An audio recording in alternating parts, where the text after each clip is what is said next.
Marcus Langston stood frozen in the Atlanta store parking lot, staring at his car's shattered windshield.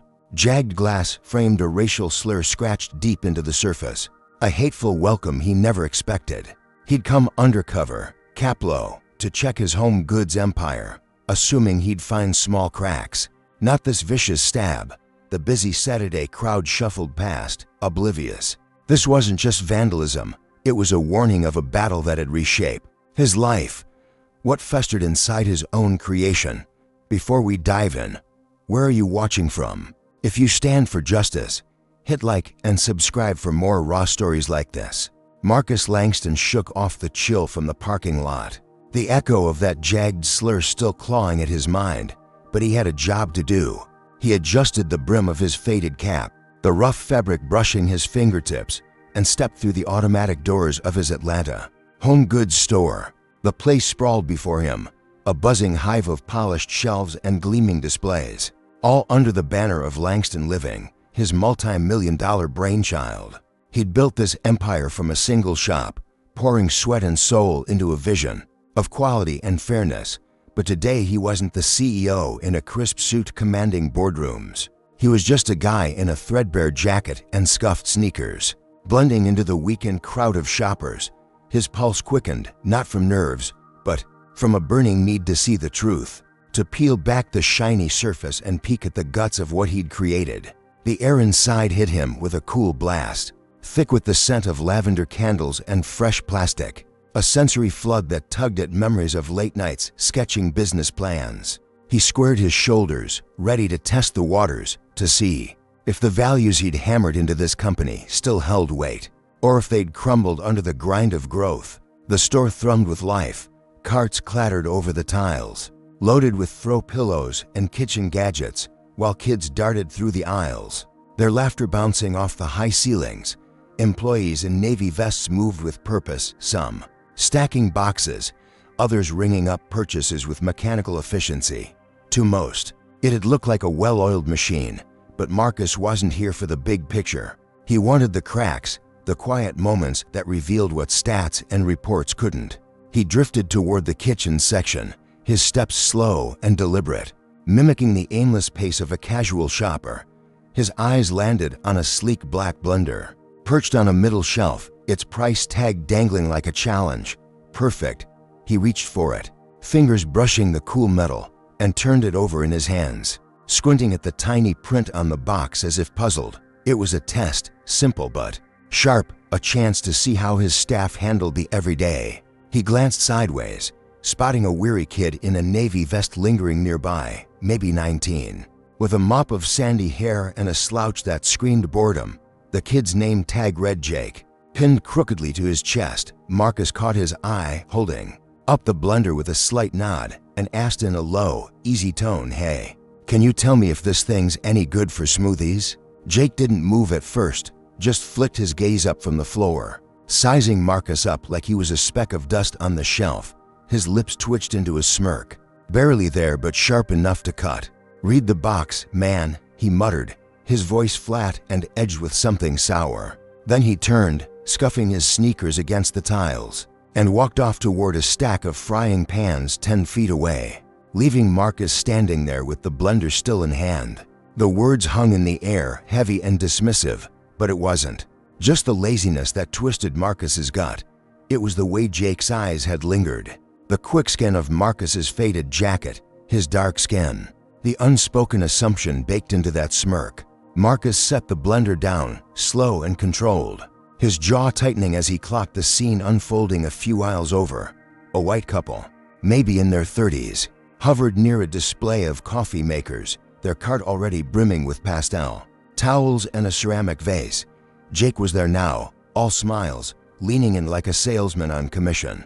"Oh, this one's top tier," he said, loud enough for Marcus to hear, his tone bright and eager.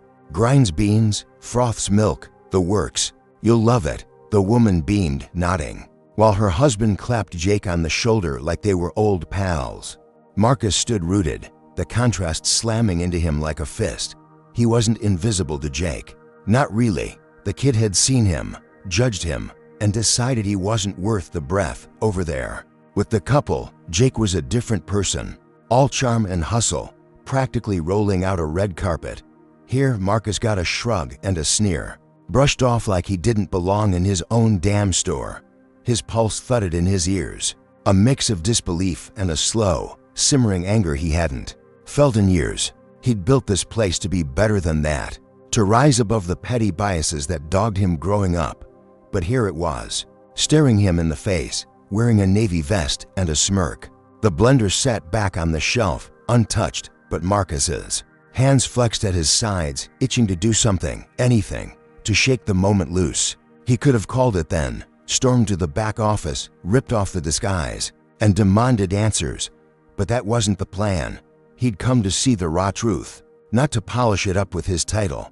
This was just the first jab, a pinprick, compared to what he might find if he kept digging. He took a breath, forcing the heat in his chest to settle, and scanned the store again. The couple laughed with Jake, oblivious to the slight that had just landed a few aisles back. Shoppers milled around, their carts squeaking, their chatter a dull hum against the pop music piping through the speakers. Marcus's eyes narrowed, zeroing in on the details. A woman in a red coat haggled over a rug with a stalker, her voice sharp but met with a patient nod. A teen in headphones bobbed past, juggling a lamp and a stack of plates. Normal, everyday stuff, the kind of bustle Marcus had dreamed of when he opened this location 5 years ago. It was the first store he'd planted in Georgia, a risk that had bloomed into a cornerstone of his chain, proof he could take on the big dogs and win.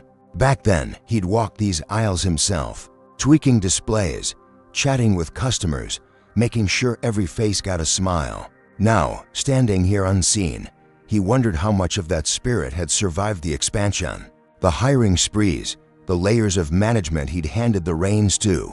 Jake was still with the couple, pointing out features on an espresso machine like he'd invented it, his hands animated, his grin wide. Marcus watched, the sting of that read the box line gnawing deeper. It wasn't just rudeness, not just a kid having a bad day. It was the ease of it, the way Jake had dismissed him without a second thought. Like Marcus was less than the cardboard he'd been holding. He'd seen that look before, growing up in a neighborhood where folks crossed the street when he walked by, where teachers skipped over his raised hand. He'd clawed his way out of that, built a fortune to prove it didn't define him. But here it was again, slinking through his own store like a ghost he couldn't shake. The couple wheeled their cart away, Jake trailing them with a bounce in his step, and Marcus felt the weight settle in his gut. This wasn't a fluke. It was a crack in the foundation, a hint of something uglier bubbling beneath the surface. He turned away, shoving his hands into his pockets, the rough denim grounding him as he mapped his next move. He'd test more, push harder, see how deep this rot ran. Jake's snub was a spark, not the fire, and Marcus wasn't about to let it flicker out. He'd come here expecting hiccups, maybe some sloppy service or a tired cashier, but this was different. This was personal, a slap that hit harder because it came from a place he'd poured his life into. He glanced back at Jake, now rearranging a stack of mugs with that same bored slouch, and felt a resolve harden inside him. One encounter didn't tell the whole story, but it was enough to make him question everything he thought he knew about this place. He'd built Langston living to be a haven, a spot where money talked and skin didn't. But maybe that was just the dream he'd sold himself. The truth was out there, waiting in the aisles, and Marcus was damn well going to find it, even if it meant staring down every smirking face until he did. The day was young. The store was alive, and he wasn't walking away until he'd seen it all. Marcus Langston drifted away from the kitchen section, the sting of Jake's dismissal still buzzing under his skin like a fresh burn. But he wasn't ready to call it quits. The store stretched out before him, a maze of polished wood and soft lighting, every corner humming with the clatter of carts and the rustle of shopping bags. He needed something to counterbalance the sour taste Jake had left, a sign that his vision for Langston living hadn't completely eroded. His sneakers squeaked faintly against the tiles as he wove through the crowd, past a towering display of pastel bedspreads and a bin overflowing with discount spatulas. The air carried a faint whiff of cinnamon from a candle aisle, mingling with the sharp tang of new electronics, pulling him toward the checkout lanes. That's where he spotted her, a black cashier standing behind a register, her navy vest crisp and her movements steady as she scanned a customer's stack of throw blankets. Her name tag gleamed under the fluorescent lights, reading Lena, etched in bold white letters. Marcus slowed his pace, letting himself blend into the line of shoppers, a worn canvas bag slung over his shoulder to sell the disguise. He needed a test, something simple to gauge her. So he grabbed a boxy table lamp from a nearby end cap, its shade a muted gray that caught his eye, and stepped up to her station. Lena looked up as he set the lamp on the counter, her face breaking into a warm smile that crinkled the corners of her eyes. "Hey there," she said, her voice smooth and inviting, like she'd been waiting all day to help someone. "Find everything okay?" Marcus nodded, keeping his tone casual, and pointed at the lamp. "Yeah. Just wondering if this thing's worth it. Does it hold up?" Lena tilted her head, studying the box with a quick, practiced glance, then leaned in like she was sharing a secret. "Oh, this one's solid. I've got the same model at home. Been running for 2 years straight, no flicker. Perfect for a late-night read or if you're just vibe-checking your living room." She chuckled, a soft sound that eased the knot in Marcus's chest, and flipped the box to show him the specs printed on the side. 40 watts, adjustable brightness. Even comes with a bulb. You won't be disappointed. Marcus felt a flicker of relief spark inside him, a tiny glow against the dark cloud Jake had cast. This was it, the warmth he'd poured into this company years ago. The kind of care he'd trained his first hires to show every soul who walked through those doors. Lena slid the lamp into a bag, her fingers quick but gentle, and handed it over. With a nod, "Anything else I can help you with?" she asked, her gaze steady, like she genuinely meant it. Marcus shook his head, offering a quiet thanks, and stepped away, the weight of the bag grounding him as he lingered near a rack of dish towels to watch her work. She moved with a rhythm, greeting each customer with that same easy smile, her voice cutting through the store's hum like a lifeline. An older man with a cane shuffled up next, fumbling with a stack of placemats, and Lena was on it, patient as he rambled about his granddaughter's new apartment. "These'll look great in her kitchen," she said, folding them neatly into his bag, her tone lifting his gruff mumble into a grin. Marcus's lips twitched upward, a rare moment of pride swelling in his chest. Lena was the real deal, a living echo of the values he'd scribbled on napkins back when this was all a dream. Maybe the store wasn't a total lost cause, maybe there were still pockets of light holding strong against whatever rot Jake represented. He turned to head deeper into the aisles, ready to test more, when a sharp snippet of conversation sliced through his thoughts, stopping him cold. It came from behind a towering shelf of mixing bowls, to voices low but biting, unmistakable in their venom. "She's too friendly with those customers," one said, the words dripping with a sneer Marcus knew too well. He edged closer, peering through a gap in the display, and there was Jake, leaning against a cart, his sandy hair flopping as he jerked his chin toward Lena's register. The other voice belonged to a stocky guy with a buzz cut, his vest sagging as he smirked back at Jake. "Yeah, always kissing up to them. Waste of time, if you ask me," Jake snorted, folding his arms like he'd just dropped some grand wisdom. "She's clueless. They don't tip, don't buy big, just clog the line." Marcus's blood ran hot, his fingers curling into fists inside his pockets as he watched Lena, oblivious, ring up a young mom with a toddler tugging at her sleeve. The mom laughed as Lena cooed at the kid, handing over a sticker from behind the counter. But Jake's words painted it all in a different light, twisting her kindness into something cheap, something lesser. Marcus's jaw locked tight, the air around him thickening with a fury he hadn't felt since he'd stared at that slur on his windshield. This wasn't just about him anymore. Lena was catching the same bile. Her warmth mocked because of who she was, who her customers were. The flicker of hope he'd clung to sputtered, drowned out by the ugly truth slithering between those shelves. He'd thought he'd found an ally, a piece of his vision still alive, but now he saw her as a target, undermined by the same poison that had brushed him off earlier. His eyes flicked back to Lena, still smiling, still steady, and then to Jake, now kicking at a stray box like he owned the place. The contrast was a gut punch, a maw opening wider the longer he stood there. How many others felt this way? Was Lena the exception, or just the one dumb enough to care? He'd come here to test his staff, sure, but this was a mirror held up to his whole damn company, reflecting cracks he'd never wanted to see. The bag in his hand felt heavier now, the lamp a mocking reminder of a moment that had turned sour too fast. He could have stormed over, ripped into Jake right then, but that'd blow his cover, and he wasn't done digging. This was bigger than one punk kid, bigger than a single snub. It was a culture, a sickness, and Lena's light only made the shadows darker. His pulse hammered, a mix of rage and betrayal churning as he replayed Jake's words, the casual cruelty of it all. He'd thought he'd won something small with Lena, a foothold to cling to, but now that relief was ash, replaced by a fire he couldn't douse.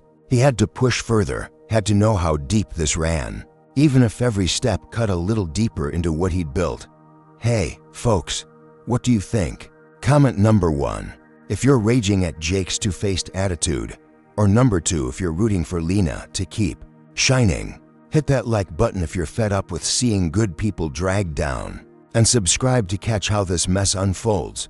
Was Lena's kindness a fluke in a toxic pit, or is there more fight left in this store? Imagine you're Marcus, staring at this betrayal. What's your next move? Drop your thoughts below, because this roller coaster's just getting started. So, what's Marcus about to stumble into when he takes this fight to the next level? Marcus Langston stood near the dish towel rack, the weight of Lena's lamp bag pulling at his shoulder. But it was Jake's venomous words that anchored him in place, replaying in his skull like a scratched record. The kid's sneer, the way he'd mocked Lena for daring to care. It wasn't just a jab at her. It was a middle finger to everything Marcus had built Langston living to be. His fingers twitched inside his pockets, the rough denim scraping his knuckles as he fought the urge to rip off his cap and storm the aisles, bellowing his title until the walls shook. But that wasn't the play, not yet. He needed more, needed to push this festering wound until it bled truth. Jake was still over by the mixing bowls, slouched against that cart, his sandy hair flopping as he scrolled his phone, oblivious to the fire he'd lit. Marcus's chest tightened, a slow boil simmering beneath his ribs, and he knew he couldn't just walk away. He had to test this kid again, had to draw the poison out into the open. He squared his shoulders, adjusted the faded jacket clinging to his frame, and started back toward the kitchen section, each step a drumbeat of purpose echoing in his ears. The store buzzed around him, a Saturday symphony of squeaking wheels and chattering voices, but Marcus tuned it out, his focus narrowing to a laser point. He spotted Jake near a tower of blenders, the same spot where that first snub had landed, and the irony wasn't lost on him. Perfect. He grabbed a stainless steel toaster from a nearby shelf, its surface cool and slick under his grip, and carried it over like a prop in a play he was rewriting on the fly. Jake didn't look up at first, his thumb flicking across his screen, the glow casting shadows on his pinched face. Marcus cleared his throat, loud enough to cut through the hum, and held up the toaster. "Hey man," he said, keeping his voice even but firm. "I'm trying to figure out if this is worth buying. Can you help me out?" Jake's eyes flicked up, slow and lazy, and that smirk crept back, curling his lips like he'd just heard a bad joke. He straightened a fraction, barely, and let out a huff that was more scoff than breath. "What's there to figure out? It's a toaster. Buy it or don't." The words snapped out, sharp and dismissive, and Marcus felt the heat flare in his gut, but he held his ground, refusing to let it show. He tilted his head, locking eyes with Jake, and pressed harder. "Look, I just want to know if it's decent. I'm not asking for a life story, just some help."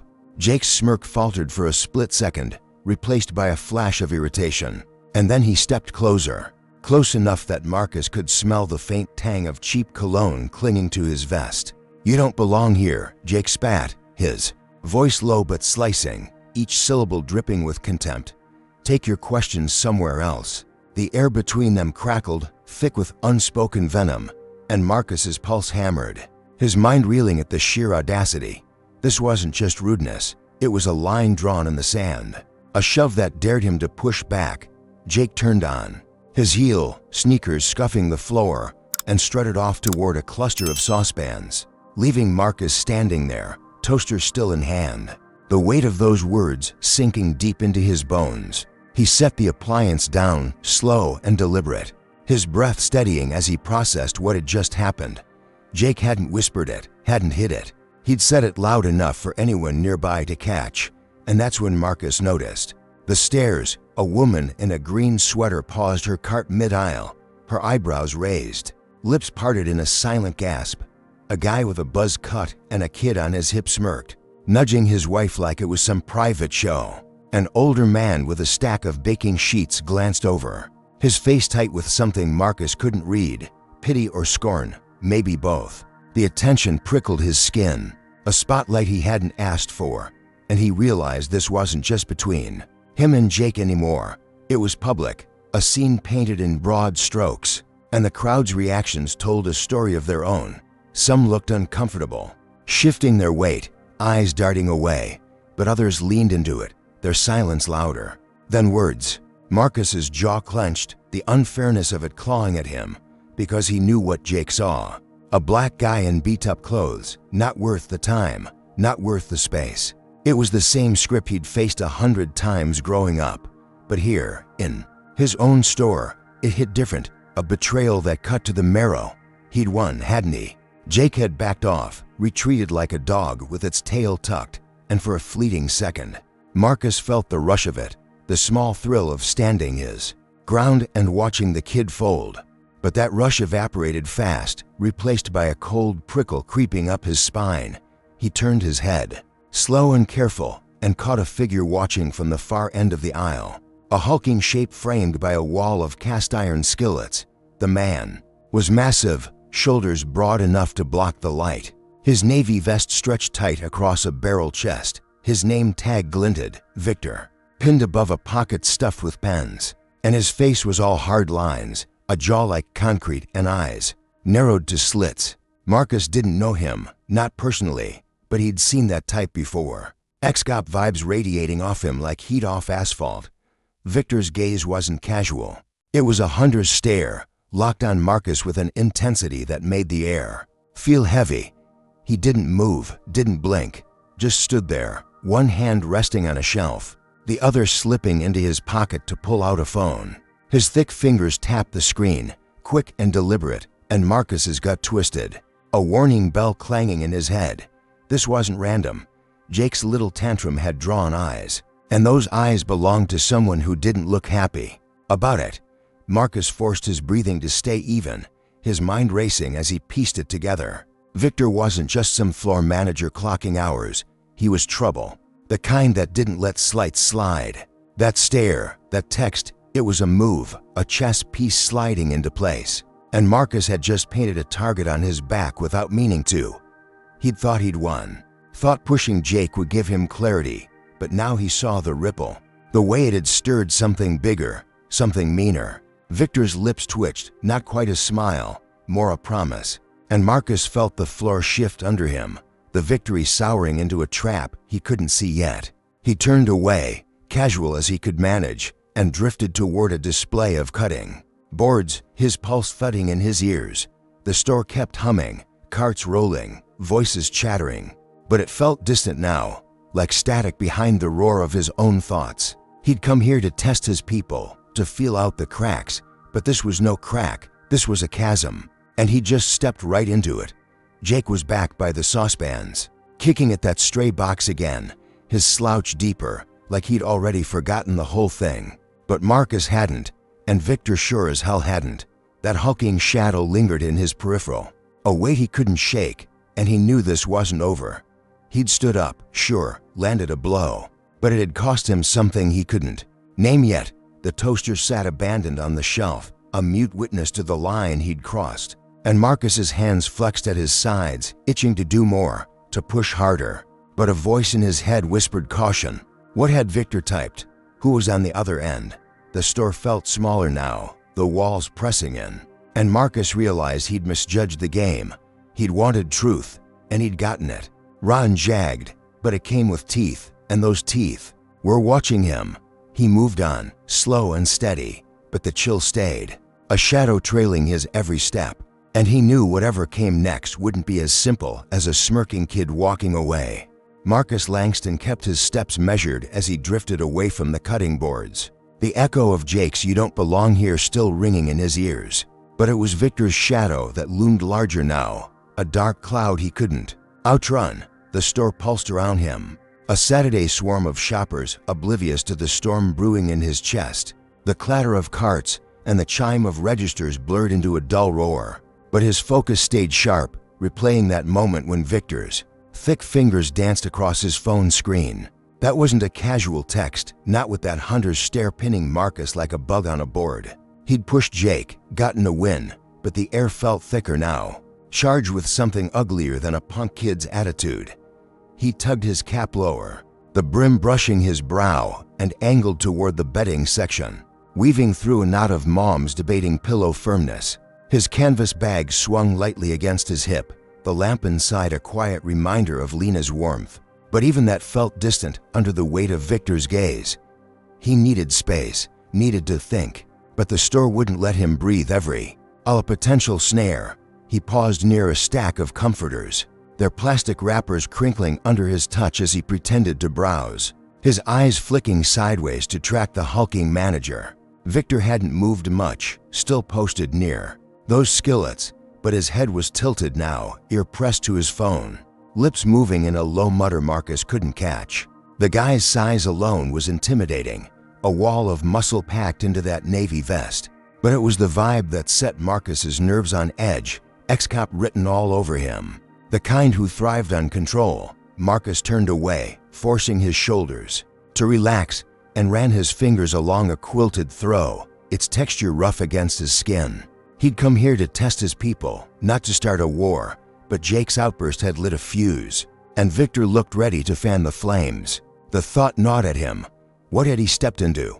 He'd wanted truth, sure, but this felt like stepping on a hornet's nest, and the buzzing was getting louder. He moved deeper into the aisle, putting a tower of folded sheets between him and Victor, but the prickling at the back of his neck didn't fade.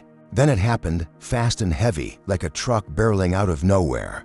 Victor's voice cut through the store's hum, loud and commanding, a bullhorn in a library. "Hey, you, stop right there." Marcus froze, his hands still on the quilt, his pulse kicking up as he turned his head just enough to see Victor storming toward him, boots thudding on the tiles. The man's face was a mask of fury, eyes blazing, and Marcus's gut sank, instinct screaming trap. Shoppers parted like water, their carts squealing as they cleared a path, some craning their necks, others scurrying away. Victor closed the gap in seconds, towering over Marcus, his breath hot and sour as he jabbed a finger into Marcus's chest. "You're harassing my staff," he barked, loud enough to bounce off the ceiling. "I saw you mouthing off to Jake, causing trouble." Marcus blinked, the accusation slamming into him like a brick, and he opened his mouth to protest. But Victor steamrolled right over him. "Don't even try it. I've had enough of punks like you thinking you can waltz in here and stir shit up." The words hit harder than the finger, laced with a venom Marcus knew too well, the kind that didn't need to say black to mean it. His mind raced, replaying the scene with Jake, the toaster, the stairs, but this was a leap, a wild swing from a snub to a full-on attack. Victor's bulk blocked the aisle, his shadow swallowing the light, and Marcus felt the walls of his own store closing in, a cage he'd built turning against him. "I wasn't harassing anyone," he said, keeping his voice low, steady, though his blood boiled beneath it. "I asked a question, that's all." Victor's lips curled, a smirk that didn't reach his eyes, and he leaned in closer, his voice dropping to a growl only Marcus could hear. "Bullshit. I know your type, always pushing, never happy. You're done here." The slur slipped out under his breath, a hissed boy that landed like a slap, and Marcus's fists clenched, nails digging into his palms as he fought to keep his cool. This wasn't just a power trip. It was personal, a line crossed with no hesitation. Shoppers gawked, a ring of faces forming around them, some clutching their bags tighter, others whispering behind their hands. A teen with a stack of pillows stared wide-eyed, her phone half raised like she might record it. Marcus caught the glint of judgment in their eyes, the quick math of faded jacket plus dark skin equaling trouble. and it twisted the knife deeper. He'd seen this play out before, on street corners, in classrooms, but here, in his own damn empire, that was a fresh cut, raw and bleeding. Victor straightened, crossing his arms, his vest creaking under the strain, and barked again, loud for the crowd. "I'm calling security. You're out." Marcus raised his hands, slow and deliberate, playing the meek card even as his insides churned. "No need. I'll go," he said, stepping back, his sneakers scuffing the floor as he turned toward the exit. Victor's smirk widened, a predator savoring the retreat, and Marcus felt the burn of it, the sting of folding when every fiber screamed to fight. But he wasn't blowing his cover, not yet. Not until he knew the full scope of this mess. He made it 10 steps, the betting aisle shrinking behind him when Victor's voice boomed again, this time into a radio clip to his belt. "Security, we've got a problem.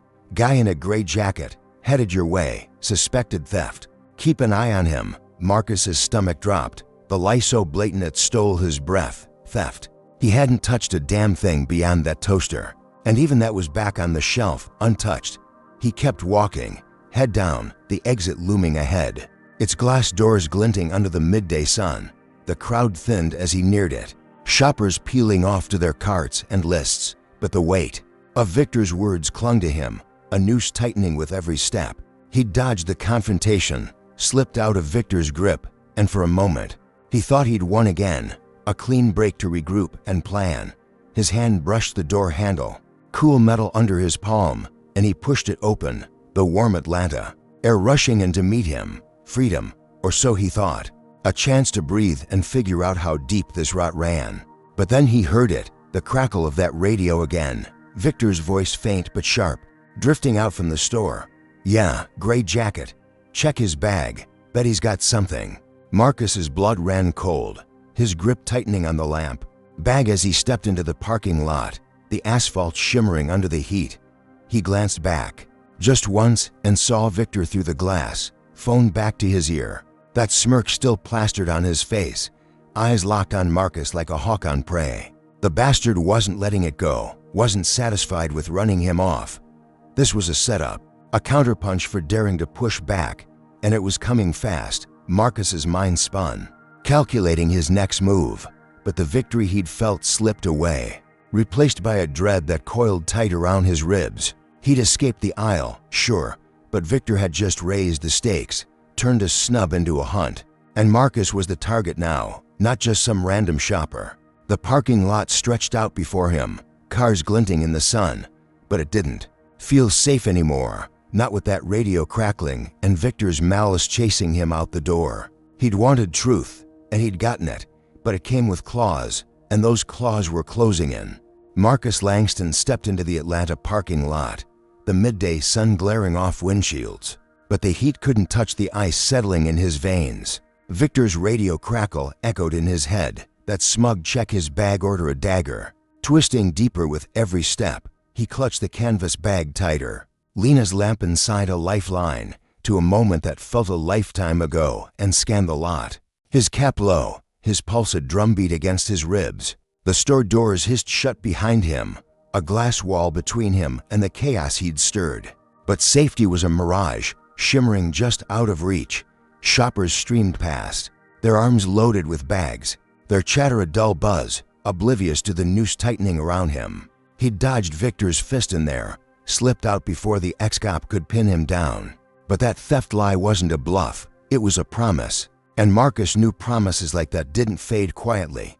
He aimed for his car, 3 rows over, its shattered windshield a beacon of the hate he'd walked into, but his legs felt heavy, each stride a battle against the dread clawing up his spine. He'd wanted truth, sure, but this was a beast he hadn't braced for, and it was closing in fast. He made it halfway, weaving between a minivan and a pickup, when the shout hit him like a gunshot. "Hey, stop right there!" Marcus's head snapped up, and there they were, 2 security guards barreling toward him. Their black polos stretched tight over beefy frames, radios squawking at their hips. The taller one, a guy with a buzz cut and a scar slicing his brow, pointed a meaty finger, his voice booming across the lot. "You, gray jacket, don't move." Marcus froze. his sneakers skidding on the asphalt, his breath catching as a crowd began to form, shoppers pausing mid-stride, their eyes wide with curiosity. The second guard, shorter but weary, flanked him, hand hovering near a baton. His face twisted in a scowl that screamed trouble. Marcus raised his hands slow, palms out, the bag dangling from his wrist, and kept his tone even, though his heart slammed against his chest. "What's this about?" "I'm just leaving." The tall one stepped closer, close enough Marcus could smell the sweat on him, and barked, "We gotta report you stole something." "Hand over the bag." The lie landed, hard, Victor's voice echoing through it, and Marcus's gut churned, the setup crystal clear now. He lowered the bag to the ground, slow and deliberate, his eyes locked on the tall guards. "I didn't steal anything," he said, firm but calm, though the fury bubbled beneath it. "Check it. See for yourself." The weary one snatched it, ripping the zipper open with a snarl, and dumped the lamp onto the pavement, its box thudding against the asphalt. Lena's words about its brightness flashed through Marcus's mind, a cruel irony as the guard rummaged, finding nothing else. "That's it," the tall one grunted, squinting at the box, but before Marcus could answer, a new figure pushed through the growing ring of onlookers. Victor, the manager, strode up, his boots pounding the ground, his massive frame parting the crowd like a ship through waves. His smirk was gone, replaced by a cold, calculated glare, and he held up a small toaster, its silver surface glinting in the sun. "Found this in the aisle after you left," he said, loud enough for everyone to hear, his voice dripping with fake concern, stuffed in a shelf like someone was hiding it. Marcus's jaw dropped, the absurdity hitting him like a slap, because he'd left that toaster right where it belonged, untouched. The crowd murmured, a low hum of typical and should have known rippling through them, their faces a mix of scorn and thrill, phones popping up to catch the drama. Marcus's skin burned under their stares, the weight of their assumptions, crushing because he knew what they saw, a black guy in a beat-up jacket, caught red-handed in their eyes. "That's a lie," he snapped, his voice rising despite himself. "I didn't take that." "You're setting me up." Victor's eyes narrowed, a flicker of triumph flashing in them, and he tossed the toaster into Marcus's bag with a casual flick, the metal clanging against the lamp box. "Looks like evidence to me," he said, crossing his arms, his vest creaking as he nodded to the guards. "Take him in. Let the cops sort it." The tall guard grabbed Marcus's arm, his grip iron tight, while the weary one circled behind, cutting off any escape. Marcus twisted, pulling against the hold, but the crowd pressed closer, their whispers a chorus of judgment, and he felt the trap snap shut, Victor's plan locking him in. "I've got a receipt," Marcus said, digging into his pocket with his free hand, yanking out the crumpled paper Lena had handed him. "For the lamp. Check it." He thrust it at the tall guard, who snatched it, squinting at the ink, his scowl deepening as he read. The weary one hesitated, glancing at Victor, but the manager's face didn't budge, just that cold stare boring into Marcus. "Doesn't prove shit about the toaster," Victor growled, stepping closer, his bulk looming. "You're a thief, plain and simple." The tall guard grunted, handing the receipt back, and loosened his grip, but only slightly. "Receipt checks out for the lamp," he muttered, almost reluctant, and Marcus seized the crack, pulling free and stepping back, his breath ragged. "Then let me go," he said, voice steady now. "You've got nothing else." The guards exchanged a look, the crowd's him shifting to confusion, and Victor's jaw tightened, a vein pulsing in his neck. "Fine," the tall one said, waving him off. "Get out of here." Marcus grabbed his bag, the lamp box dented but intact, and turned, his legs shaky but moving, the crowd parting slow as he headed for his car.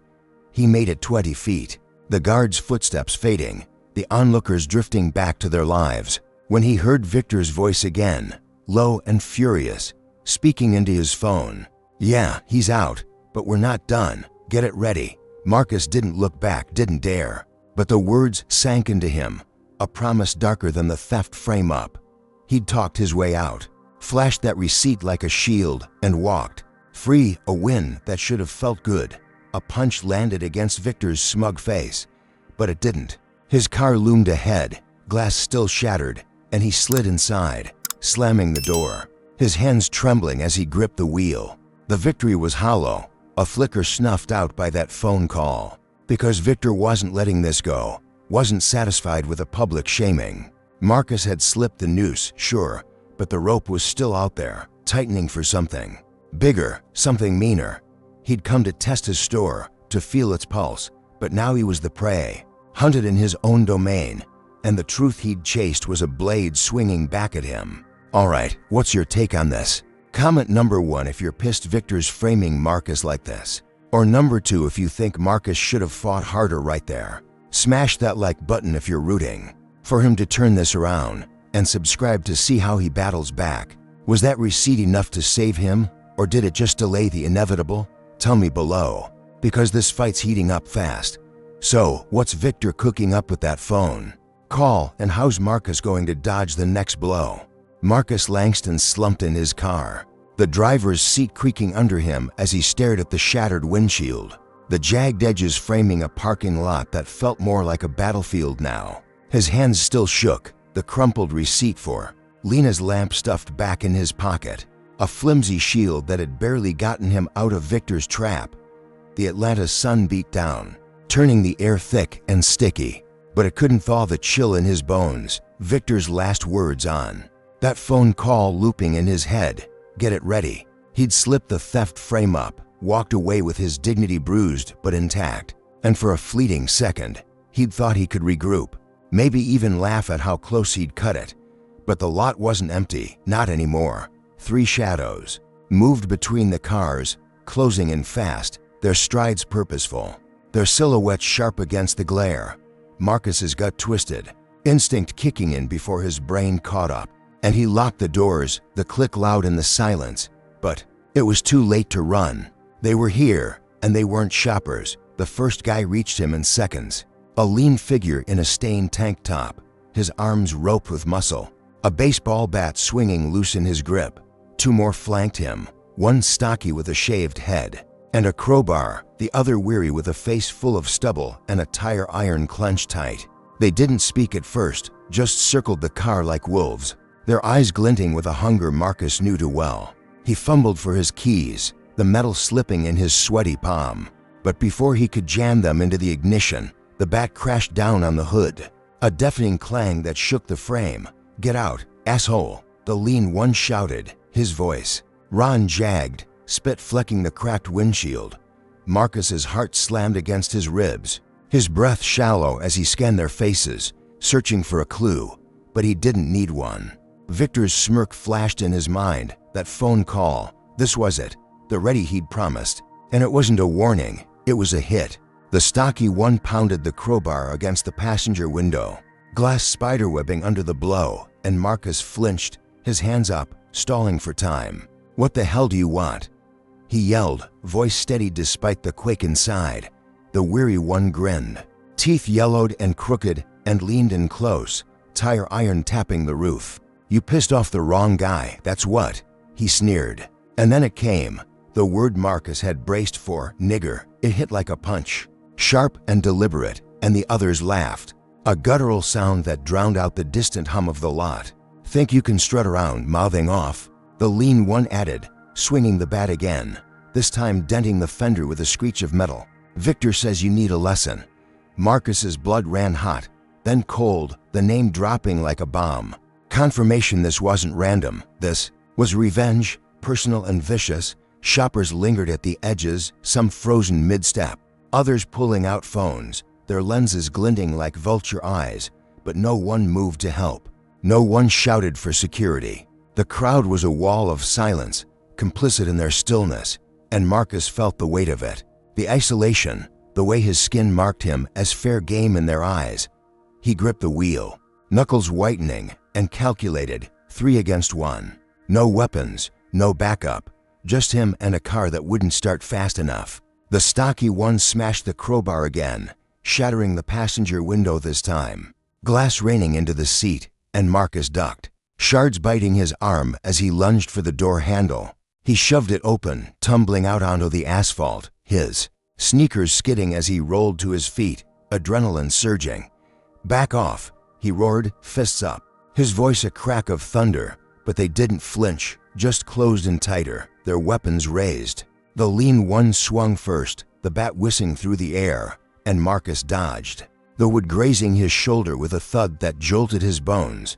He swung back, a wild hook that caught the guy's jaw, sending him staggering, but the weary one was on him fast, tire iron slamming into his ribs, a white-hot burst of pain that stole his breath. Marcus gasped, stumbling, and the stocky one charged, crowbar arcing down toward his skull. He threw himself sideways, the metal cracking the pavement where he'd been, and scrambled up, blood trickling from a cut on his lip, his vision blurring. But sharp with rage, this wasn't a lesson, it was a lynching, a public execution fueled by Victor's hate, and the crowd just watched, filming, their silence louder than the blows. He fought back, raw and desperate, ducking another swing from the bat and driving his elbow into the lean one's gut, doubling him over with a wheeze. The weary one lunged, tire iron flashing, but Marcus caught his wrist, twisting hard until the weapon clattered free and kicked it under a car, out of reach. The stocky one roared, charging again, crowbar high, and Marcus sidestepped, grabbing the guy's arm and using his momentum to slam him into the pickup's tailgate. A sickening crunch as his head hit steel. They were down to two now, panting, circling, but Marcus was bleeding, his ribs screaming, his strength fading under the onslaught. The lean one recovered, bat swinging wild, and caught Marcus's thigh, a dull crack that dropped him to one knee, pain searing through him like fire. He gritted his teeth, lunging up with a fist that smashed the guy's nose, blood spurting as he howled, and for a second, Marcus thought he'd break free, thought he'd won. He staggered toward his car, the door still gaping, keys glinting on the seat, but the weary one tackled him from behind, slamming him face first into the asphalt, gravel biting his cheek as the tire iron loomed again.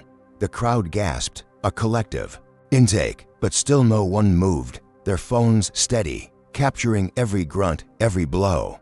Marcus twisted, kicking out, his heel catching the weary one's shin, toppling him, and rolled free. Clawing to his feet, he ran, limping, breath ragged, blood dripping down his chin. The car too far now, the lot a blur of metal and faces, sirens wailed in the distance, faint but growing, and the three thugs hesitated, glancing at each other, weapons lowering. Next time, you're dead, the lean one spat, wiping his bloody nose, and they bolted, vanishing between cars as the crowd finally stirred, murmuring, dispersing like smoke.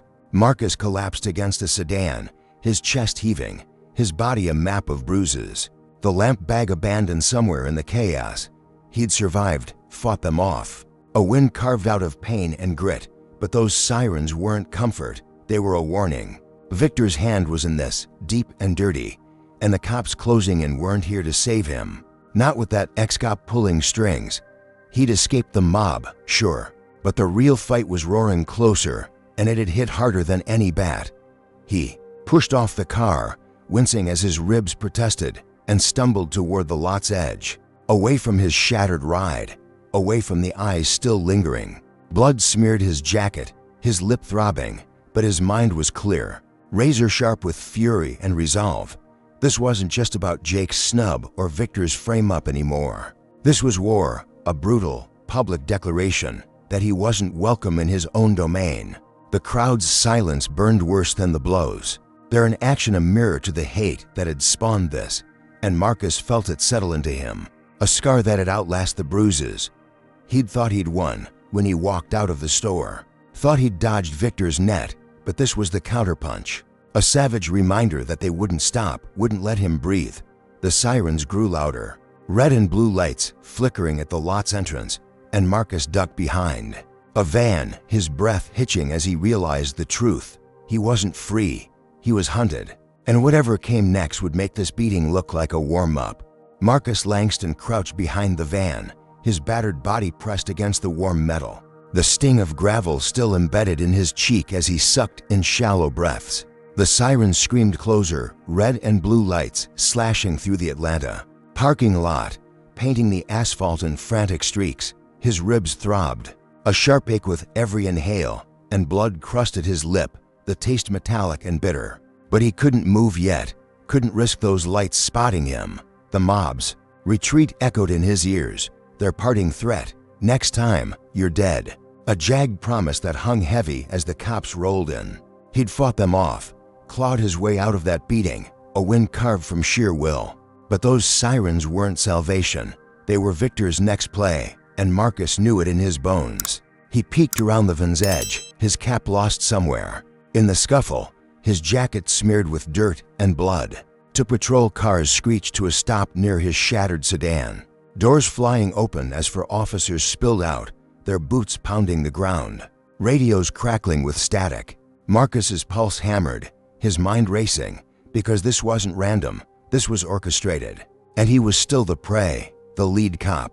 A stocky guy with a graying buzz cut and a badge glinting on his chest barked orders, his voice cutting through the fading crowd. Gray jacket, suspect in an assault, check the area. Marcus's stomach lurched, the word assault twisting the knife, because he'd been the one bleeding, not swinging first. He ducked lower, his bruised thigh screaming as he shifted, and watched them fan out. Flashlights sweeping the lot. Shoppers lingered at the edges, some pointing toward his car, others shuffling away, their phones still out, evidence of his fight. Now ammo for whatever Victor had spun. Then he saw him, the hulking manager striding from the store, his navy vest stretched tight, his face a mask of grim satisfaction as he approached the lead cop. Victor's voice carried, low but deliberate. "That's his car, got jumped by some guys he started trouble with inside. Probably high, erratic. You know the type." Marcus's fists clenched, nails digging into his palms, because the lie was so smooth, so practiced. It turned his beating into his crime, his blood into guilt. The cop nodded, jotting something on a pad, and Marcus felt the world tilt, the system snapping into place against him. He couldn't stay hidden, not with them closing in. So he stood, slow and stiff, and stepped out, hands raised, his voice hoarse but firm. "I'm right here, and I didn't assault anyone." The cop spun, hands dropping to holsters, and the lead one advanced, his eyes narrowing as he sized Marcus up, bloodied jacket and all. "You the guy in the gray?" he snapped, and Marcus nodded, keeping his hands high, the lamp bag long gone in the chaos. "Yeah, but I'm the one who got attacked. 3 guys with weapons. Check the footage," Victor cut in, stepping forward, his bulk looming beside the cop. "He's lying, officer. Caused a scene in my store, then picked a fight out here.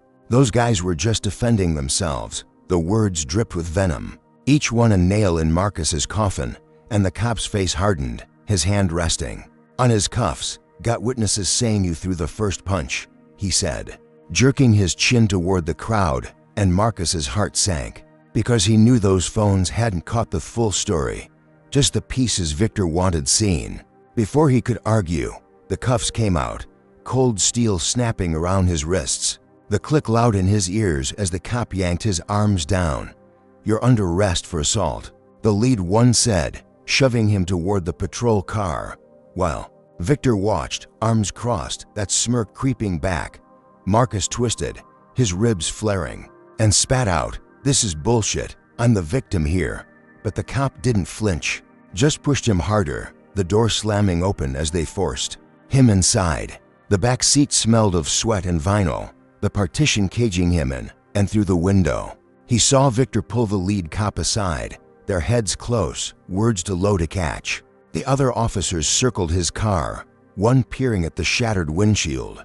But no one asked questions, no one doubted Victor's tale. Marcus's mind spun, the racial script playing out like clockwork, ex-cop to cop. White word against black blood, and he was the thug in their eyes, not the man who'd built this damn place. The crowd dispersed, their interest fading, leaving him alone in the car, cuffs biting his wrists, the sting of betrayal sharper than the mob's blows. The ride to the station was a blur, the city streaking past in smears of color, the radio crackling with codes he couldn't decode. At booking, they took his prints, his mugshot, the flash blinding against his swollen face, and he demanded his call, voice steady despite the ache.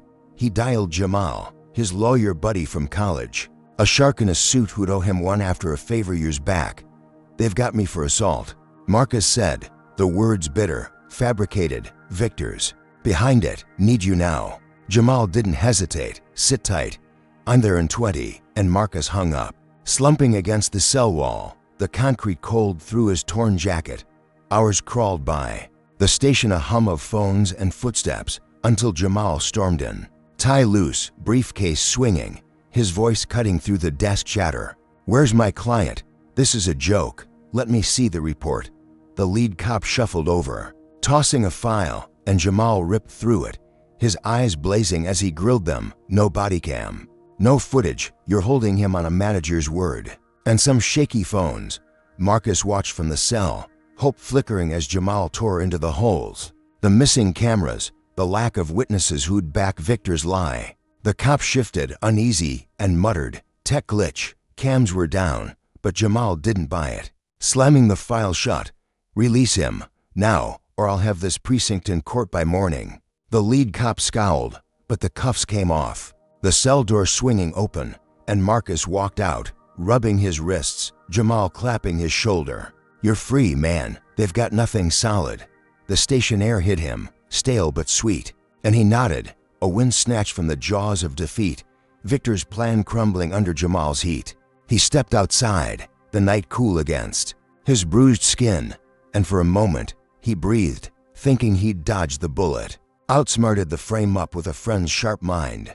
But then he saw it, a news van parked across the street, its antenna spiking into the dark, a reporter already talking into a mic, her voice carrying. Local man arrested after violent brawl at Langston living, details emerging.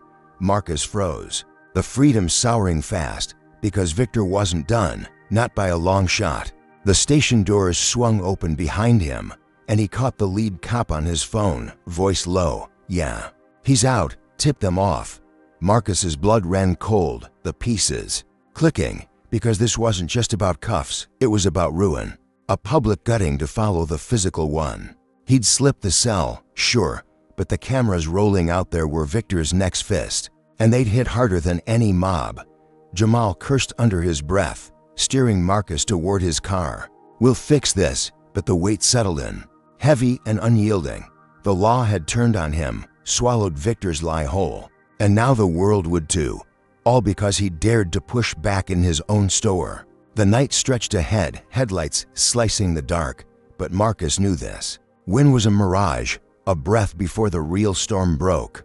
Marcus Langston stood on the precinct steps, the night air cool against his bruised face. But the freedom he'd clawed back with Jamal's help felt like sand slipping through his fingers. The newsvan's lights glared across the street, a harsh white beam cutting through the dark, and the reporter's voice sliced into him, crisp and relentless. Breaking news from Atlanta. A violent brawl at Langston living tonight. Suspect released, but questions remain. Marcus's stomach dropped, the words twisting his fight for survival into a headline that painted him as the villain. Jamal gripped his arm, steering him toward a sleek black sedan parked curbside, his voice low and urgent. Move, man, they're already spinning it. But Marcus couldn't look away. His eyes locked on the reporter, a blonde woman in a sharp blazer. Her mic thrust forward as she gestured toward the station. Witnesses claim the man in gray assaulted 3 locals after a dispute inside the store, she said. Her tone clipped, authoritative, every syllable a nail in his coffin. He slid into Jamal's passenger seat, the door slamming shut, but the sound couldn't block out the truth. Victor had swung again, and this time, it was aimed at his soul. The drive was silent, the city blurring past in streaks of neon and shadow.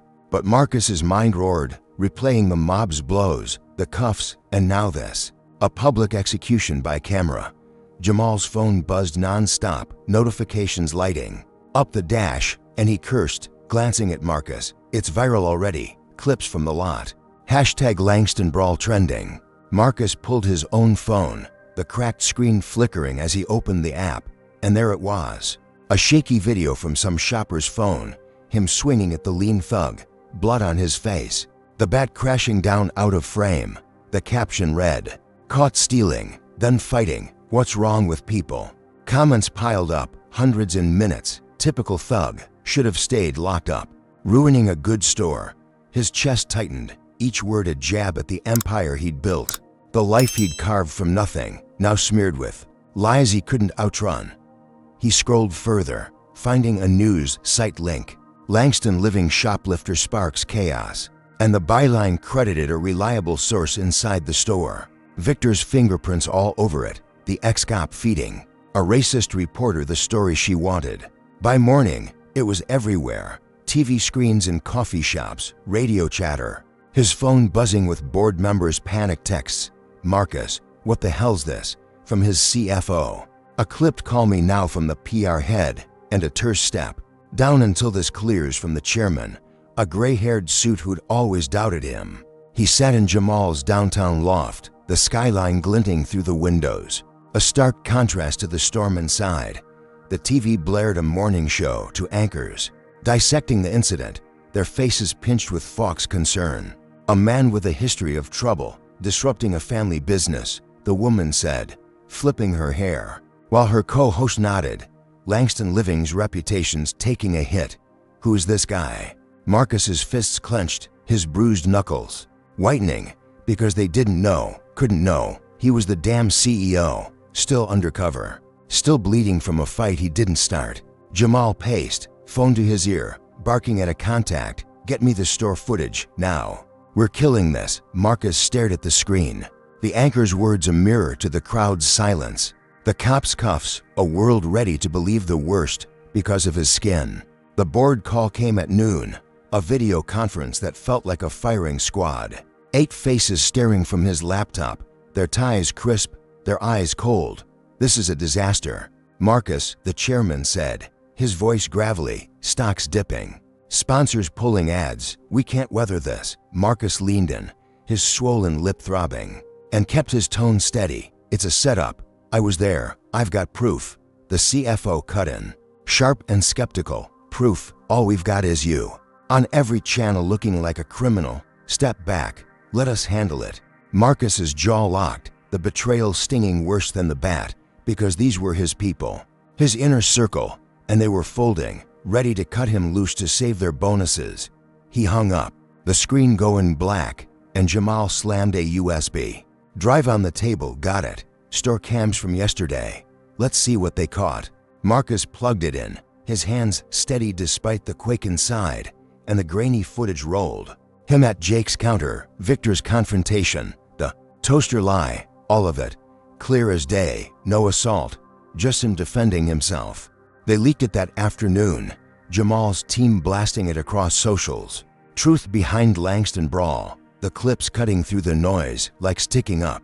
Comments shifting, "This guy's innocent. Cops screwed him." By evening, the news pivoted, the blonde reporter backpedaling. "New evidence suggests a misunderstanding." Her voice tight, reluctant. Marcus stood at Jamal's window, the city sprawling below, and felt the air shift. A wind clawing back his name, his pride. The board texted apologies, "We'll ride this out." And he exhaled, thinking he'd turned it, flipped Victor's script into dust. But then the call came, Jamal's phone lighting up, a neighbor near Marcus's house. "Your car's on fire, man, right now." Marcus bolted to the window, too far to see. But the dread hit hard, a fresh blow he hadn't braced for. Jamal drove, tires squealing, and they reached Marcus's street, flames licking the night sky. His SUV a torch, tires melting into the pavement, the stench of gasoline thick. A note fluttered nearby, "Stay out," scrawled in black marker. And Marcus knew, Victor again, the ex-cop's smirk burning brighter than the blaze. He stood there, the heat searing his bruised face, the crowd of neighbors gawking, phones out. Another video to twist. The footage had cleared him, sure, but this was the counterpunch, personal. Savage, a message that winning didn't mean surviving. Firefighters swarmed, hoses blasting, but the car was gone, a charred skeleton. And Marcus's resolve hardened. His empire under siege not just from within, but from a hate that wouldn't quit. Victor had lost the news war, so he'd struck closer, deeper, turning Marcus's life into ash. The night closed in, smoke curling into the stars, and Marcus felt the weight settle. A fight he couldn't walk away from, not now, not ever. He'd Thought he'd won, thought the truth would shield him, but this was Victor's game, and the rules were rigged to break him. Okay, folks, what's your verdict? Comment number 1 if you're furious Victor's torching Marcus's life like this. Or number 2 if you think the board should have stuck by him from the jump. Hit that like button if you're cheering Marcus's fight against this filth, and subscribe to see how he battles back. Was clearing his name enough to stop this monster, or did it just light a bigger fuse? Drop your take below, because this war's getting wild. So, how's Marcus going to strike back when the flames die down, and what's Victor got up his sleeve next? Marcus Langston stood in the flickering glow of his burning SUV, the acrid stench of melted rubber and gasoline searing his nostrils.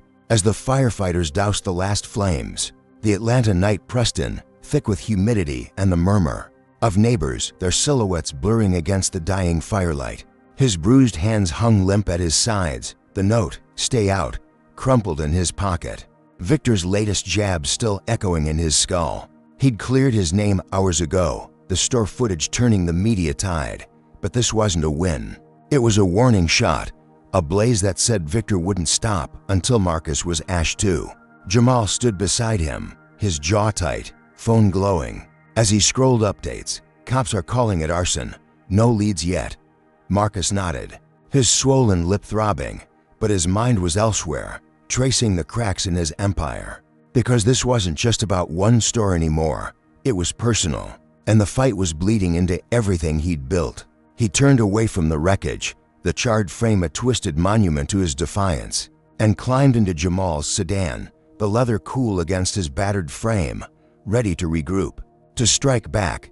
The next morning hit like a freight train, his phone buzzing before dawn, texts piling up from Lena, the cashier who'd been his flicker of hope in that hellhole store. "They fired me, Mr. Langston. Said I stole cash. I didn't, I swear." Marcus bolted upright in Jamal's guest room, the sheets tangling around his legs, his ribs groaning as he grabbed the phone. "What?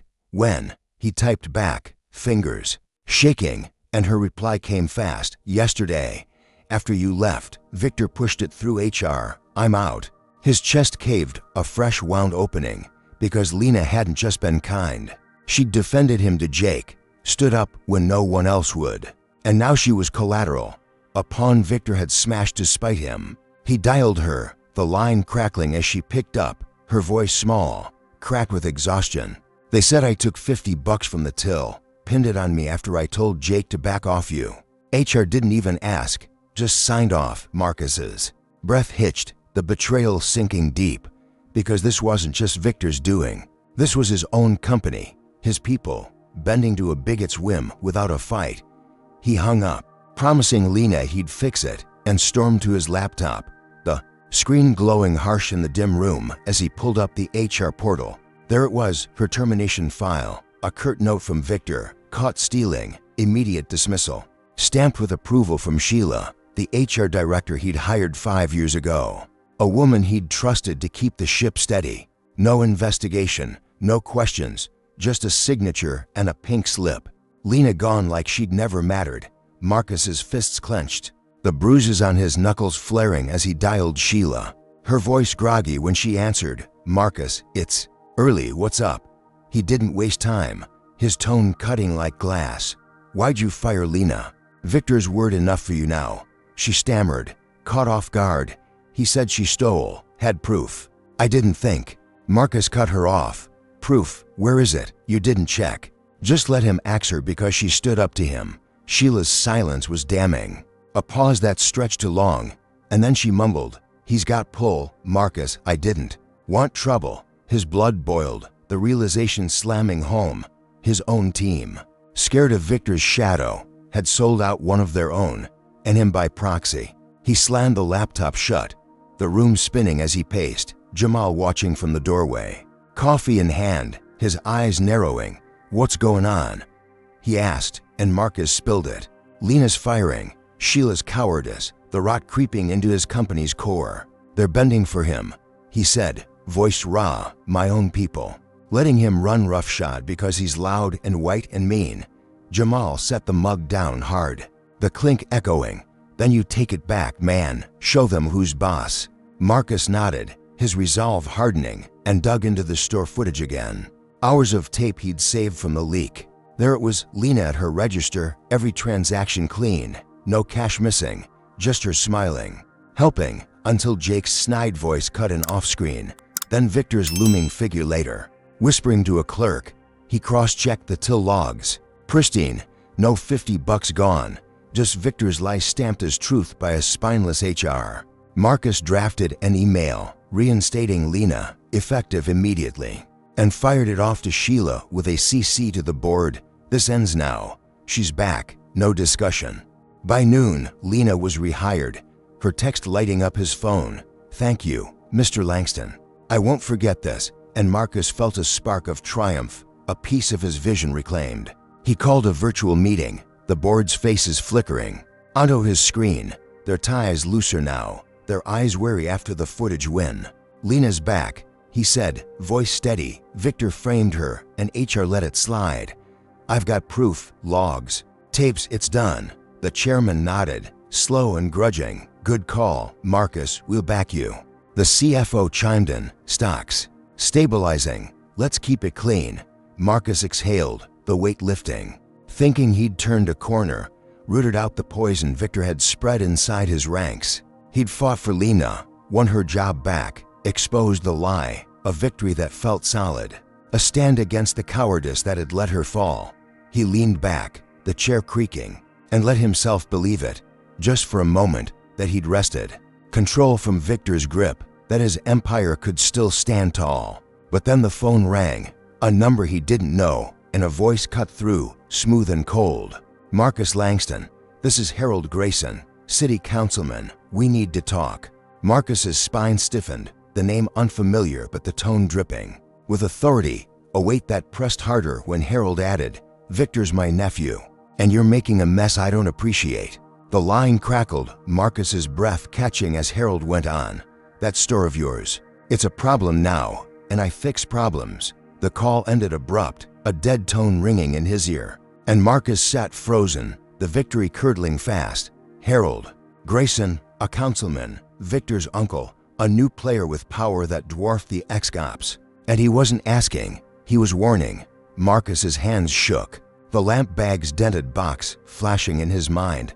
Lena's smile a ghost now, because this wasn't just a store fight anymore. It was a war with teeth, and the jaws were closing. He'd thought reinstating Lena was a win, a blow against Victor's reach, but it had poked a bigger beast, one with clout to crush him whole. The room felt smaller, the walls leaning in, and Marcus knew the next hit wouldn't be a fire. It'd be worse, sharper, a blade aimed at his empire's heart. He stood, pacing again, the floorboards creaking under his weight, his mind racing to map the new threat. Harold's voice lingered, calm but lethal, a promise of retaliation for daring to defy his nephew. Lena was back, sure, but at what cost? His own HR had buckled, his board had wavered, and now a councilman was in play. A man who could pull strings Marcus couldn't see. The footage, the logs, they'd saved him once, but this was bigger. A system rigged to protect its own, and Marcus was the outsider, even in his own company. Victor hadn't just burned his car, he'd lit a fuse to a network of power, and Marcus's wind had only fanned it higher. He stopped, staring out the window at the city's glow. The skyline he'd conquered now a battlefield, and felt the truth settle, heavy and unyielding. He'd fought off one betrayal, but another was rising, and it had hit harder than anything before. Marcus Langston sat rigid in Jamal's guest room, the councilman's voice, Harold Grayson's icy threat, still coiling around his thoughts like smoke from the car fire the night before. The Atlanta skyline glowed beyond the window, a jagged silhouette against the dawn, but its beauty felt mocking now. A city turning on him with every passing hour. His phone buzzed again, Jamal's contact flashing, and he answered, voice rough from a sleepless night.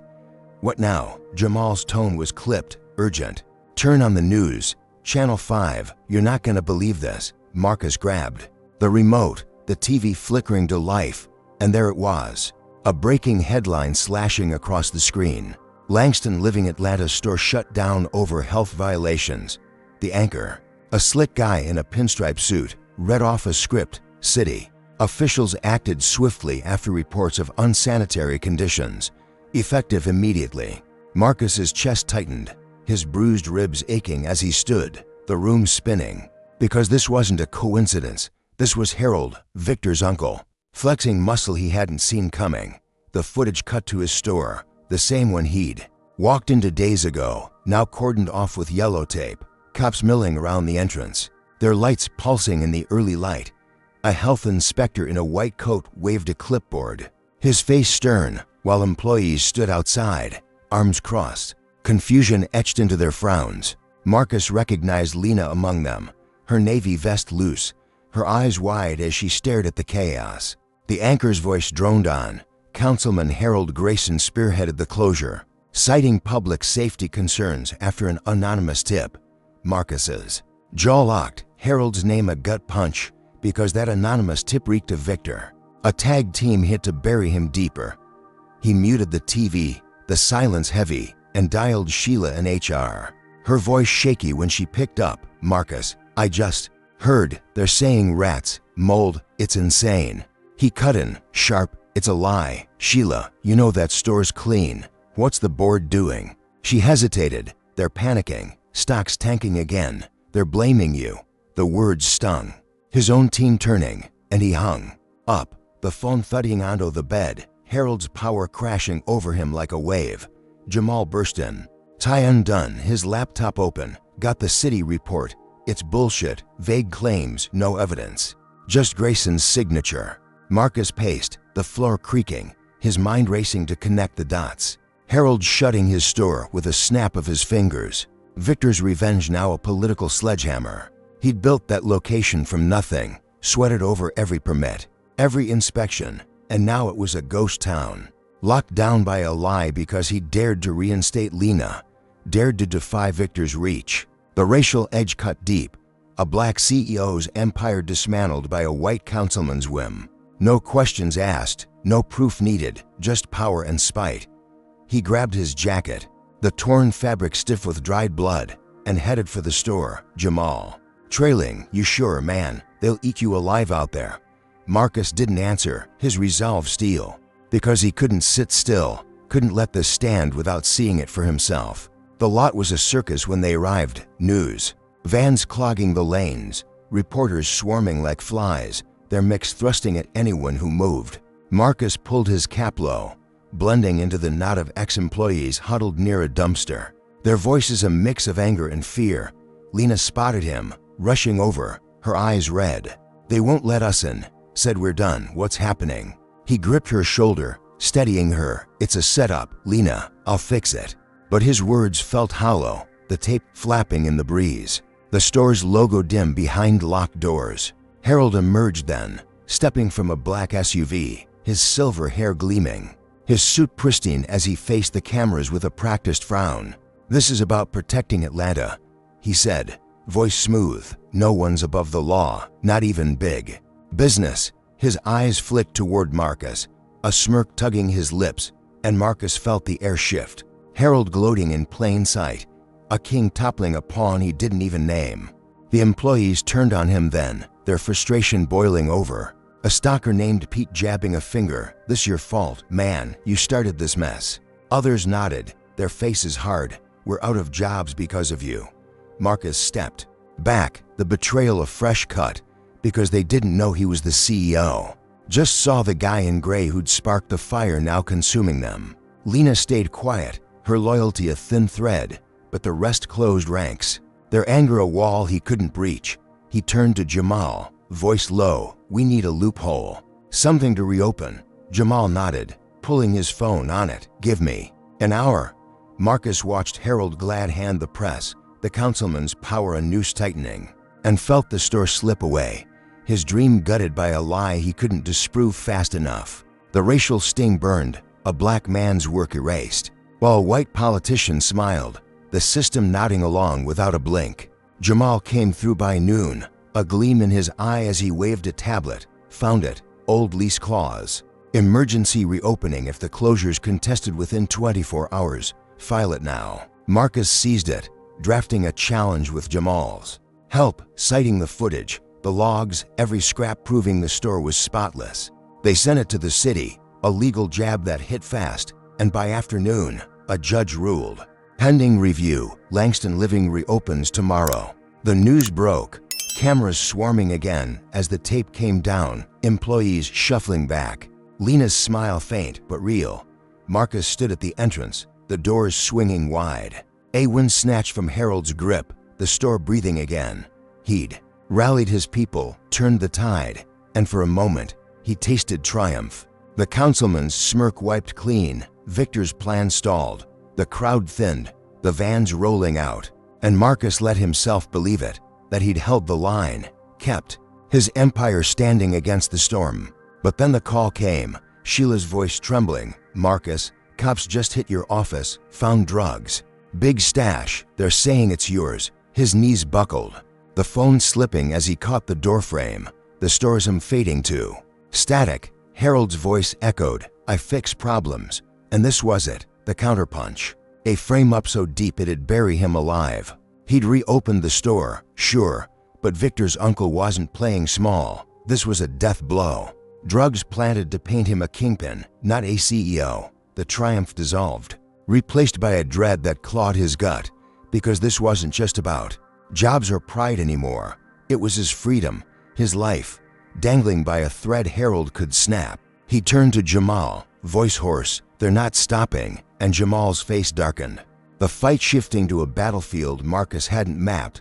The store buzzed behind him, alive again. But it felt hollow, a victory overshadowed by a shadow too big to outrun. He stepped inside, the fluorescent lights harsh against his swollen eyes, and scanned the aisles. The shelves he'd stocked with dreams, now a stage for a war he couldn't win alone. Harold's power wasn't just clout, it was a machine, grinding him down with every lever it pulled. And Victor was its fist, unrelenting, unbowed. The employees worked, oblivious. Lena ringing up a customer, but their trust was frayed, their blame a weight Marcus carried alone. He'd thought reopening was the stand, the moment he'd reclaim his ground. But it had only lit a bigger fuse, Harold's retaliation striking at his core, the drugs, the cops. It was a setup to end him, a racial script flipped to make him the villain in his own story. The store stood, yes, but Marcus didn't, not fully. The floor unsteady beneath him as he braced for the next hit, knowing it'd be worse, sharper. A blade aimed to cut him out of his own life. Marcus Langston stood inside his reopened Atlanta store. The hum of registers and rustle of bags a fragile pulse beneath the dread pooling in his gut. Sheila's trembling voice still rang in his ears. "Cops found drugs in your office." A blow that turned his legal win into ash. The fluorescent lights buzzed overhead, casting stark shadows across the aisles. But the victory of unlocking those doors felt like a ghost now, haunting him with Harold's promise, "I fix problems." He'd fought to save Lena, to save this place, and won, or so he'd thought. But the councilman's reach was a vice, squeezing tighter with every breath. Jamal stood beside him, tablet in hand, scrolling updates, his face grim. "DAS. Involved, Marcus, this isn't local anymore. They're saying kilos, not dime bags." Marcus's knees buckled, his bruised hand gripping a shelf, the wood creaking under his weight. Because kilos meant felony, meant life, a frame up so big it'd swallow his empire whole. He turned to the exit. "We need to see it." But the words barely left his lips before the store's glass doors shattered inward. A swarm of black-clad agents flooding through. The raid hit like a hurricane, D in bold white letters across their vests, rifles raised. Voices barking, "Hands up, nobody move." Shoppers screamed, carts toppling as they bolted for cover, while employees froze, Lena dropping a scanner, her eyes wide with terror. Marcus raised his hands, slow and steady, his pulse a jackhammer. But an agent grabbed him, slamming him against a display of mugs, ceramic shattering around his feet. "Marcus Langston." The agent snapped, a weary guy with a buzz cut, his grip iron on Marcus's arm. "Yeah," Marcus rasped, his ribs flaring. "What's this about?" The agent didn't answer, just yanked him toward the back, past gawking customers and trembling staff, the store a war zone in seconds. Jamal shouted, "He's got rights, back off." But another agent shoved him down, pinning him to the tiles, his tablet skittering away. Marcus twisted, catching Lena's gaze, her face pale, and mouthed, "Stay calm." Before they dragged him through the stockroom, the air thick with dust and panic, they hauled him to his downtown office, a sleek space atop Langston livings. HQ, now crawling with agents tearing through drawers, flipping files, their boots scuffing the hardwood he'd picked himself. The weary agent shoved Marcus into a chair, cuffs snapping back on, the steel cold against his wrists, and pointed to a desk corner where a duffel bag sat, unzipped, bricks of white powder spilling out. "Yours," the agent said, voice flat. "Found it right here. Cocaine to kilos, street value $500,000. Marcus's jaw dropped. The lie so bold it stole his breath. "That's not mine. I've never seen it." The agent smirked, leaning in. "Tell it to the judge, drug lord." The words cut deep, racial venom dripping from them.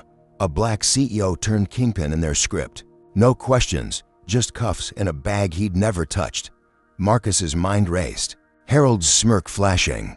Victor's hand in this, a setup so tight it'd choke him before he could fight. The news hit fast, vans swarming HQ, headlines screaming. CEO drug bust shocks Atlanta. The blonde reporter back, her voice gleeful. Marcus Langston, once a rising star, now facing decades behind bars. Inside, agents bagged the duffel, their radios crackling, while Marcus sat, cuffed, his empire crumbling under the weight of a lie. Jamal burst in, freed from the store, his tie gone, fury blazing. "Where's the warrant?" "This is illegal." The weary agent tossed a paper, "Right here, signed this morning." And Marcus caught the name, Harold Grayson. Councilman's pull stamped on every page. The racial sting burned, a system rigged to bury him. His success a threat they'd crush with planted bricks and a nod. Victor appeared then, strolling through the chaos, his navy vest swapped for a jacket, his smirk wide as he leaned against the doorframe.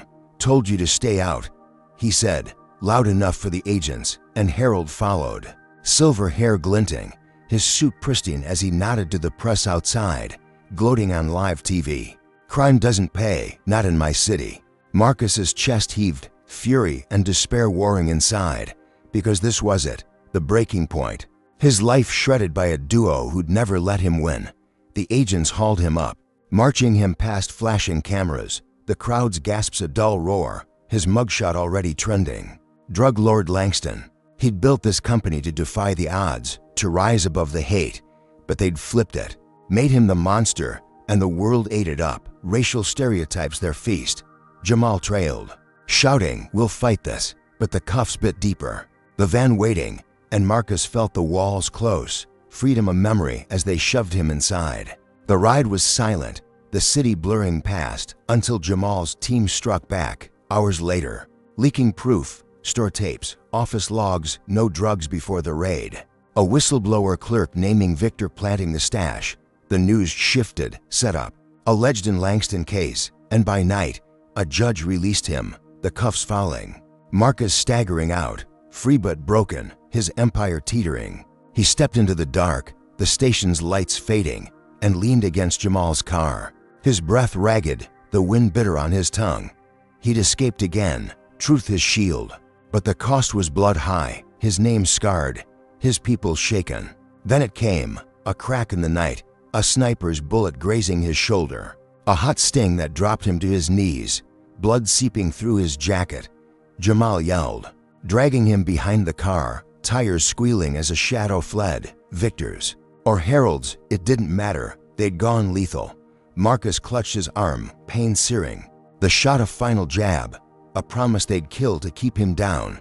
He'd thought the release was the end, thought he'd outrun the frame up, but this was their answer, a bullet to silence his fight. The street spun, red pooling under him, and he gasped, "They won't stop." Jamal's face grim as he pressed the wound, sirens wailing anew. The night swallowed them, the city a beast that had turned on its own, and Marcus felt it, the breaking point, not just his body but his spirit, battered by a hate that wouldn't quit.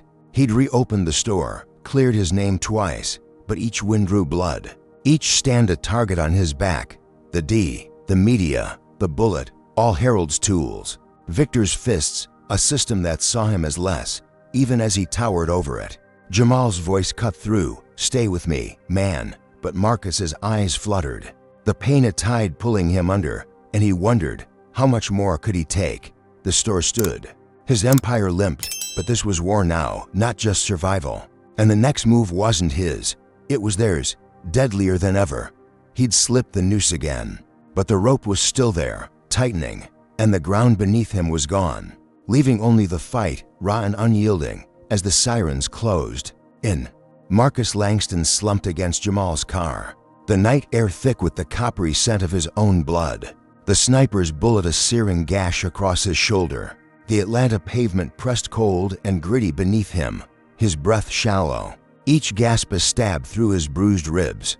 Jamal crouched beside him, hands slick with red as he pressed the wound, his voice a lifeline cutting through the haze. "Hold on, man, help's coming." Sirens wailed closer, red and blue lights slashing the dark, but Marcus's vision blurred, the world tilting as pain and fury warred inside him. He'd slipped the DEAS cuffs hours ago, walked free with proof of the frame up, a win he'd thought would end it, but this bullet was Harold's answer, Victor's teeth, a final swing to bury him. His empire teetered, his body bled, but his mind burned clear. This wasn't over. Not while he still breathed. The ambulance screeched up, medics swarming, their gloved hands lifting him onto a stretcher, and Jamal's face faded as the doors slammed, the city shrinking to a pinpoint as they raced away. The hospital was a blur of white walls and antiseptic sting, doctors stitching his shoulder, their voices a dull hum against the roar in his head. "Grazed, no artery. You're lucky," one said. But Marcus didn't feel it, like a stranger. After weeks of this war, Jamal stayed close, pacing the room, his phone buzzing with updates. "Cops are hunting the shooter, no ID yet." Marcus nodded, his throat dry, the bandage tight against his skin, and forced himself up, wincing as the four tugged. "I'm done hiding," he rasped. "Time to end this." Jamal frowned. "You're half dead, man, rest." But Marcus shook his head, his resolve steel, because rest was surrender, and he'd bled too much to fold now. He'd built Langston, living to defy the odds, to rise above the hate, and Harold, Victor. They'd turned it into a battlefield, but he wasn't the prey anymore. He was the hunter. He checked out against advice, the sling awkward on his torn jacket, and Jamal drove him to HQ. The skyline looming, a city that had chewed him up but wouldn't spit him out. The next dawn, Marcus stood before a podium in his office lobby, cameras flashing, reporters packed tight, their mix a forest of steel. His suit hung loose, the sling stark against the dark fabric, but his voice was steady, cutting through the buzz. "I'm Marcus Langston, CEO of Langston Living, and I've been undercover in my own store, seeing the truth." The room hushed, lenses zooming, as he laid it bare, every snub, every blow, Jake's dismissal, Victor's frame-ups, the mob, the fire, the drugs, the bullet, all of it, raw and unfiltered. "This wasn't random," he said, eyes blazing. "This was racial, systemic. A councilman and his nephew trying to bury me because I'm black and I dared to succeed." He held up a stack of evidence, tapes, texts, logs, a whistleblower's affidavit from a clerk who'd seen Victor plant the cocaine, every shred he'd gathered with Jamal's team. "Here's the proof, and I'm not stopping until they pay." The crowd erupted, questions flying, but Marcus stepped back, letting the storm break. His truth a grenade lobbed into Harold's empire. The fallout was swift, brutal, beautiful. Social media lit up, hashtag justice for Marcus trending, clips of his speech racking millions of views. The tapes leaked wide, Victor's voice clear. "Put it in his desk. No one'll check." Protests swelled outside City Hall, chants echoing, "No more lies." The news flipped, the blonde reporter scrambling, shocking allegations against Councilman Grayson, her tone shaky now. By noon, cops raided Harold's office, his silver hair disheveled as they cuffed him mid-speech, his podium crashing as the cameras rolled. "This is a disgrace," he bellowed. But the crowd cheered, justice a rare, wild thing. Victor fled, his car peeling out of Atlanta, but karma caught him fast, a curve too sharp, a crash that left him dead in a ditch, his smirk erased by twisted steel. Marcus watched it unfold from HQ, the TV flickering, his shoulder throbbing, and felt the weight lift, not fully, but enough, a wind carved from blood and grit. His store roaring back to life, customers flooding in, support loud and fierce. He walked the aisles that afternoon, the reopened store buzzing, Lena at her register, her smile bright as she rang up a line stretching to the door. Employees nodded, their blame gone, replaced by "Didn't know it was you, boss Pete." The stocker mumbled, stacking mugs with new respect. The logo gleamed above, Langston living reborn. A phoenix from the ashes Harold and Victor had tried to scatter. Marcus stood at the entrance, the glass repaired, the lot quiet now, and let himself breathe. The fight won, the empire his again. He'd gone public, ripped off the disguise, and turned their hate into his strength. A reversal that broke their spines and lifted his own. The bullet scar ached, a reminder of the cost, but he'd survived, outsmarted a system rigged to crush him, and that was enough, for now, to stand tall. But then the twist came, sharp and cold, slicing through the triumph like a blade. Jamal rushed in, his face ashen, a phone trembling in his hand. "Marcus, it's Lena. She's gone." Marcus turned, the words a punch. "Gone? What do you mean?" Jamal's voice broke. "Shot downtown. An hour ago. Sniper. Same mo as you. She's dead." The store faded, the hum of victory drowned by a roar in his ears, and Marcus stumbled, catching the counter, his knees weak. "No," he whispered, but Jamal pressed on. "She'd been recording, secret audio of Harold, threats, plans. She sent it to me right before. Said it'd keep you safe." Marcus's breath stopped, the truth crashing in. Lena wasn't collateral. She was the target, not him. The bullet meant for her, her tapes the real threat Harold had hunted. He pulled Jamal's phone, the audio crackling, Harold's voice. "Get her too, she knows," and Marcus's heart shattered, the wind hollowed out by her blood. He sank to the floor, the tiles cold, Lena's smile flashing, her kindness, her fight, all snuffed out because she'd stood with him. The store thrived around him, customers chattering, oblivious, but Marcus was alone, the cost too high. A hero lost to save him. He'd thought the bullet was his, thought he'd borne the worst, but it was hers, a sacrifice he'd never asked for, never seen coming. The racial sting cut deepest here, a black woman silenced while he stood, the system's last laugh, taking her to spite him. Jamal knelt, gripping his shoulder. "She got them, Marcus. Her tapes nailed Harold. He's done." But it wasn't enough, not when her register sat empty, her sticker stash untouched, her light gone. Marcus stood, slow, the sling heavy, and walked to her station, touching the counter, her ghost a weight he'd carry forever. The store roared on, sales spiking, the board calling with praise. "You've turned it around, Marcus." But he barely heard, the triumph stained red. Harold was cuffed, Victor dead, justice served, but Lena's death was the price. A twist that flipped victory into tragedy. He faced the cameras again that night, voice steady but eyes hollow. "This is for Lena. She fought with me, died for me, and I'll never stop fighting for her." The crowd cheered, but Marcus turned away, the store's glow dim behind him, a monument to a win that cost too much. He'd gone undercover to see the truth, faced hate that burned his car, framed him, shot him. But losing Lena was the wound that wouldn't heal, a scar on his soul, proof that even winning came with blood. He drove to the lot later, alone, the night still, the shattered windshield of his new car a mirror to the first day, when this started with a slur. He'd won, yes, Harold locked up, Victor gone, the store thriving, but the message lingered. Rage and resolve in a vow he whispered to the dark. "For you, Lena, I'll keep going." The city slept, unaware, but Marcus didn't, his fight eternal now, haunted by her sacrifice. A black CEO who'd defied the odds, only to find the cost was a life he couldn't save. The reversal wasn't just their fall, it was hers, a tragedy that fueled his fire, a flame that'd burn until the hate was ash too. This story of Marcus Langston lays bare the raw, relentless face of racial injustice, showing how deeply it can infiltrate even the spaces we build ourselves. One key lesson is resilience. Marcus faced snubs, beatings, frame-ups, and a sniper's bullet, yet he fought back with truth and grit, proving that standing up, even when battered, can topple giants. Another takeaway is the cost of systemic bias. From Jake's dismissal to Harold's political sabotage, racism wasn't just personal. It was a machine, crushing Marcus and Lena because of their skin. It teaches us that power protects its own. Victor and Harold wielded influence to twist justice, but exposure can break that shield. Lena's sacrifice drives home the steep price of allyship.